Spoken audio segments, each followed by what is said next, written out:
गरुडगमन तव चरणकमलमिह मनसि लसतु मम नित्यम् गरुडगमन तव चरणकमलम्। Ram Ram, welcome to Bhojanalaya Tamil. இன்னைக்கு நம்ம போஜனாலயால பார்க்க போற ரெசிபி டீ டைம் ஸ்நாக்ஸ். அடிக்கடி பண்ணுவோம் ஸ்நாக்ஸ், ஏதாவது கேட்டுனே இருப்பா. ஸோ அதுக்காக இன்னைக்கு ஒரு டீ டைம் ஸ்நாக்ஸ் தான் பண்ண போகிறோம். அது என்ன பண்ண போகிறோம்னா, பாசிப்பருப்பு வச்சு சூப்பராக ஒரு போண்டா பண்ண போகிறோம். அதுக்கு ஒரு நல்ல ஒரு பெரிய கப்பால் ஒரு கப்பு பாசிப்பருப்பு, அதில் 2 ஸ்பூன் உளுத்தம்பருப்பு போட்டு நான் ஒரு 2 hours நல்லா ஊற வச்சு எடுத்து. இப்போது இந்த ஊற வச்ச பாசிப்பருப்பில் காரத்துக்கு ஏற்ற மாதிரி ஒரு 7-8 சிகப்பு மிளகா போட்டுருக்கேன். உங்களோட காரம் எவ்வளோ வேணுமோ பார்த்துன்னு போட்டுக்கோங்க. இதை வந்து தண்ணியை வடிய வச்சுட்டு நல்லா கெட்டியமாக அரைச்சி எடுத்துன்னு வர போகிறோம். மிக்சியில் அரைச்சி எடுத்துன்னு வந்துட்டு காமிக்கிறேன். இப்போது இந்த ஊற வச்ச பருப்பை நம்ம இந்த மாதிரி கெட்டியமாக அரைச்சி எடுத்துன்னு வந்தாச்சு. மிளகா வத்தல் போட்டு இதில் தேங்காய் நான் வந்து இந்த மாதிரி பல்லாக குட்டி குட்டியாக கட் பண்ணி வச்சுருக்கேன். இந்த மாதிரி பண்ணோன்னா சூப்பராக இருக்கும். அதை சேர்த்துக்கிறேன் ஃபஸ்ட்டு. நெக்ஸ்ட்டு அரிசி மாவு ஒரு 2 டேபிள் ஸ்பூன் நல்லா மொறுன்னு வரதுக்காக சேர்த்துக்கிறேன். மொறுன்னு வரதுக்காகவும் கெட்டியமாக வரதுக்காகவும் கெட்டிப்படுறதுக்காகவும் சேர்த்துக்கிறேன். அதுக்கப்புறம் மஞ்சள் பொடி, நல்லா கலர் கொடுக்கறதுக்கு மஞ்சள் பொடி. அதுக்கப்புறம் பெருங்காயம் வாசனைக்கு. இந்த மாதிரி எண்ணெய் ஐட்டம்ஸ்லாம் பண்ணும்பொழுது பெருங்காயம் கொஞ்சம் நிறையாவே சேர்த்துக்கலாம். அதுக்குள்ளே இந்த பக்கம் நம்ம அடுப்பு பற்ற வச்சுட்டு பொரிக்கிறதுக்கு எண்ணெய் காய வச்சிடலாம். எண்ணெய் காயிற அந்த கேப்பில் நம்ம எல்லாத்தையும் கலந்துன்னு வந்துடலாம். ஸோ வந்து எண்ணெய் காய எடுக்கிறேன். நெக்ஸ்ட்டு கருவேப்பிலை, கொத்தமல்லி நல்லா பொடியாக கட் பண்ணி வச்சுருக்கேன், அதையும் சேர்த்துக்கிறேன். அப்புறம் இந்த மாவுக்கு தேவையான சால்ட், நம்ம உப்பு வந்து அதில் போட்டு அரைக்கலை, ஸோ சால்ட்டை பார்த்துன்னு போட்டுக்கணும். இப்போ முதல்ல இது எல்லாத்தையும் நல்லா கலந்து எடுத்துக்கலாம். நம்ம போட்ட இந்த இன்க்ரீடியண்ட் எல்லாத்தையும் நல்லா கலந்து விட்டுண்டாச்சு. இப்போது இந்த தேங்காய், கருவேப்பிலை, கொத்தமல்லி எல்லாத்தையும் நல்லா கலந்து விட்டுண்டாச்சு.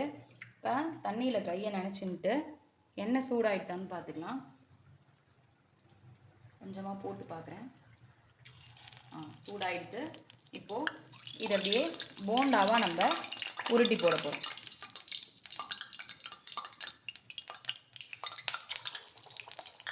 உங்களுக்கு குட்டி குட்டியாக வேணும்னா கூட குட்டி குட்டியாக போட்டுக்கலாம்.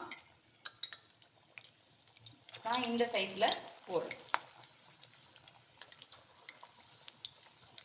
ஸ்பூனில் வேணுன்னா கூட நீங்கள் ஸ்பூனில் போட்டுக்கலாம். குழந்தைகளுக்கெல்லாம் வந்து குட்டி குட்டியாக பிடிக்கும்னா.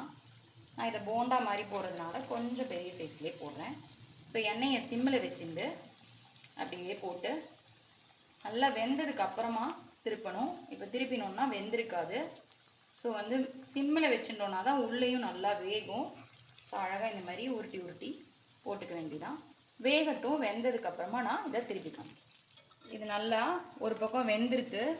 இப்போ அப்படியே திருப்பி போட்டு இன்னொரு பக்கமும் வேகிற மாதிரி நல்லா கோல்டன் ப்ரௌன் வர மாதிரி வேக விட்டு எடுத்துக்கலாம். இப்போ இது நல்லா சூப்பராக வெந்திருக்கு பாருங்க. நல்ல கோல்டன் ப்ரௌன் ஆகிடுது. நம்ம இதை அப்படியே எடுத்துன்ற வேண்டியதான். அழகாக சூப்பராக வந்திருக்கு. நல்லா மொறுன்னு, வெளியில் மொறுன்னும் உள்ளே சாஃப்டாகவும் இருக்கும். ஸோ இப்போது அப்படியே எடுத்துட்டு சூப்பரான பாசிப்பருப்பு bonda tea time snacks ready ஆகிடுது. ரொம்பவே ஈஸி. ஜஸ்ட்டு ஒரு 1 to 1.5 hour நம்ம இந்த பாசிப்பருப்பும் ஒரு 2 ஸ்பூன் உளுத்தம்பருப்பும் ஊற வச்சு இந்த மாதிரி அரைச்சிட்டு உருட்டி போட்டோம்னா சூப்பராக ஈவினிங் ஸ்நாக்ஸ் ரெடி ஆகிடுது. நல்ல ஒரு காஃபி டீயோடு நம்ம இதை கெஸ்ட்டு யாராவது வந்தாலும் கொடுக்கலாம். டிஃப்ரெண்ட்டாக இருக்கும். நல்ல ப்ரோட்டீன் கண்டென்ட் உள்ள ஒரு ஸ்நாக்ஸு. எண்ணெய்லாம் அதிகமாக குடிக்கல. ஸோ எல்லாருமே நான் சொன்ன மாதிரி மெஷர்மெண்ட்டில் இந்த பாசிப்பருப்பு போண்டா ட்ரை பண்ணி பாருங்க. ரொம்ப டேஸ்ட்டாக இருக்கும். அந்த பல்லாக தேங்காய் போட்டிருக்கிறதுனால க்ரன்ச்சியாக இருக்கும். சப்போஸ் உங்களுக்கு வந்து இஞ்சி வேணும்னா கூட நீங்கள் பொடியாக கட் பண்ணி போட்டுக்கலாம். ஸோ எல்லாருமே மறக்காமல் ட்ரை பண்ணி பார்த்துட்டு இந்த ரெசிபி எப்படி இருந்ததுன்னு எனக்கு உங்களோட ஃபீட்பேக்கை சொல்லுங்கள். திரும்ப ஒரு சூப்பரான ஸ்நாக்ஸ் ரெசிபியில் உங்களை மீட் பண்ணுறேன். தேங்க்யூ. ராம் ராம்.